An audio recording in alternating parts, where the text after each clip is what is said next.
में आपका। और आज हम पढ़ेंगे सरस्वती सिंधु सभ्यता क्लास 6 का ये पहला इतिहास का चैप्टर है।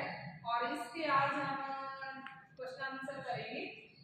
जैसे सही उत्तर छांटे, इसमें है डैश ईस्वी में दयाराम साहनी के नेतृत्व में हड़प्पा की खुदाई की गई। इसमें चार ऑप्शंस हैं 1921, 22, 23 और 1920। तो इसका सही आंसर क्या आएगा? 1921 में दयाराम साहनी के नेतृत्व में हड़प्पा की खुदाई की गई। और 1922 में जो है किसकी खुदाई की गई थी? मोहनजोदड़ो, है ना।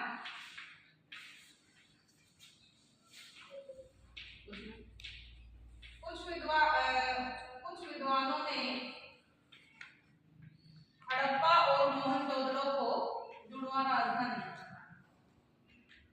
इसमें क्वेश्चन नंबर 2 है बीसी। बीसी का अर्थ क्या है? बीसी आपको क्लास में बताया गया था।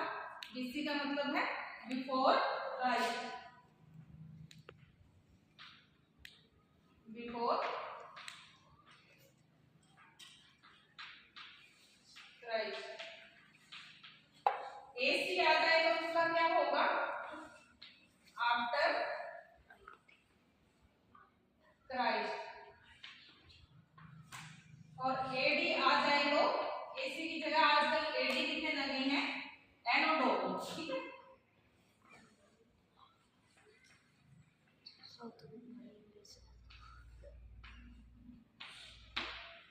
क्वेश्चन नंबर इसी में थर्ड जो है फर्स्ट का, उसमें है निम्नलिखित में से किसकी पूजा सरस्वती सिंधु सभ्यता में नहीं होती थी?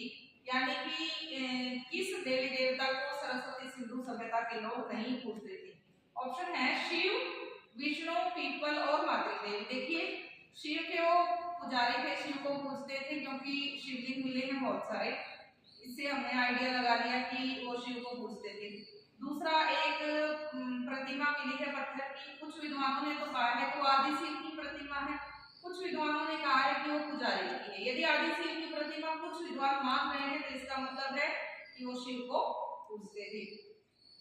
अगला है पीपल। पीपल की देखिए प्रकृति प्रेमी थे, वो प्रकृति पूजक थे, पीपल की पूजा करते थे। मातृ देवी की भी वो पूजा करते थे। और विष्णु है तो उस टाइम पे ब्रह्मा विष्णु महेश का कोई उल्लेख नहीं मिलता किसी भी बुक में हमें, तो इसका आंसर क्या आएगा? विष्णु। विष्णु की पूजा वो नहीं करते, ठीक है। नेक्स्ट है बहुमूल्य पत्थरों का आयात गुजरात, ईरान और देश से किया जाता था। इसमें ऑप्शन है पाकिस्तान, अफगानिस्तान, भूटान और नेपाल। देखिए पाकिस्तान और भारत उस टाइम एक ही था, ये आएगा ही नहीं। भूटान और नेपाल से नहीं। इसमें है अफगानिस्तान, इसका चौथे का आंसर आएगा अफगानिस्तान, ठीक है। ये क्वेश्चन नंबर 1 में जैसे कि ऑप्शन टाइप है उसमें ये हो चुके हैं। आगे है इंसानों की पूर्ति करो। इसमें पहला है बालू व स्फटिक पत्थरों का चूर्ण को गोंद में मिला करके डैश तैयार किया जाता था। तो वो फ्यांस तैयार किया जाता था। क्या तैयार किया जाता था? फ्यांस। क्या करते थे? वो मूर्तियां बनाने के लिए तैयार करते थे। बालू और स्फटिक पत्थर का चूर्ण बना लेते थे। बालू तो मिट्टी होती है और स्फटिक पत्थर होते थे, उसको तोड़ करके चूर्ण बना लेते थे, बारीक बना लेते थे, मिट्टी जैसे ही हो जाता था। उसमें फिर गोंद मिला देते थे। गोंद मिला देते हैं ना जब हम, तो वो चिपचिपा सा हो जाता है, जैसे हम आटा गूंथते हैं वैसे, या फिर जैसे कुम्हार मिट्टी के बर्तन बनाते हैं ना, तैयार करते हैं एक मिट्टी का जो गोल सा तैयार कर लेते हैं गाढ़ा, वैसा हो जाता था। तो उसकी मूर्तियां मिली हैं। बंदर की मूर्ति भी एक फ्यांस की बनी हुई जो हमने हड़प्पा से ली है, ठीक है। दूसरा है तांबा व टीन डैश मिला करके तैयार किया जाता था। तो तांबा और टीन को मिला करके क्या तैयार किया जाता था? कांसा। क्या आएगा इसका? कांसा आएगा। आपके घर में भी होंगे कांसे के और बेले वगैरह, थालियां वगैरह। खुदाई में सबसे अधिक नगर डैश नदी घाटी में मिले हैं। सबसे अधिक नगर खुदाई में हड़प्पा सभ्यता के कहां से मिले हैं? किस नदी घाटी से मिले हैं? सरस्वती नदी घाटी से मिले हैं। इसीलिए जो है इसका नाम सरस्वती सिंधु सभ्यता है। सरस्वती नदी घाटी से, ठीक है।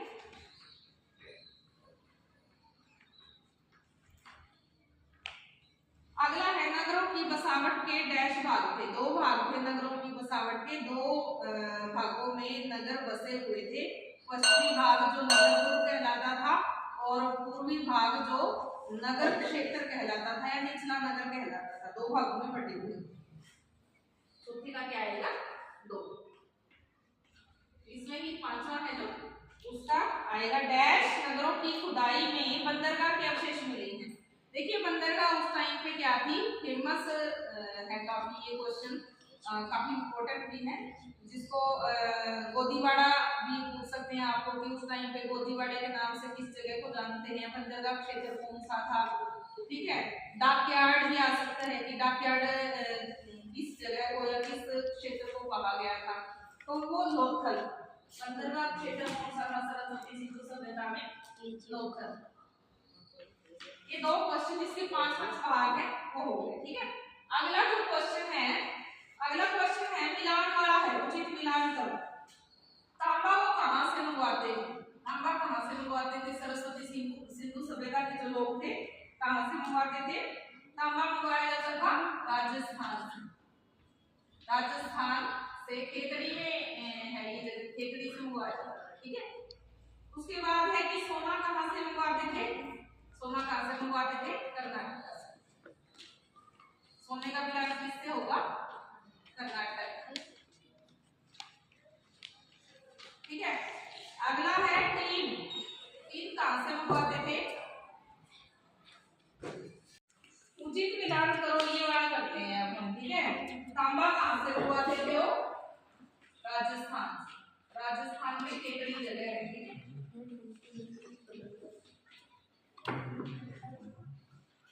उसके बाद है कि सोना कहां से मंगवाते थे? कर्नाटक से।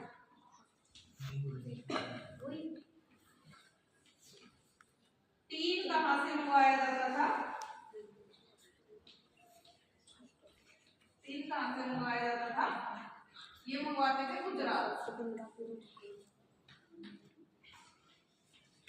और बहुमूल्य पत्थर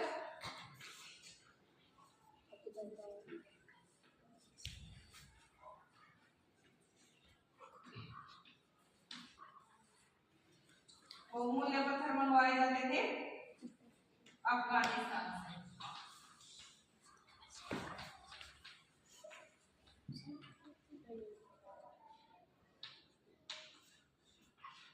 ठीक है, ये वाले हो गए आपके मिलान करो। ये क्वेश्चन हो गए। अगला है टिक द करेक्ट, सही या गलत का निशान लगाए। पहला है इसमें सरस्वती सिंधु सभ्यता में बैल और ऊंटों की सहायता से कृषि की जाती थी। देखिए कुबड़ वाले बैल को पूछते थे, कुबड़ वाला बैल था, बैल की सहायता लेते होंगे, लेकिन ऊंट दिख रखा है तो इसका मतलब है गलत हो गई। ये आंसर आपका गलत आएगा।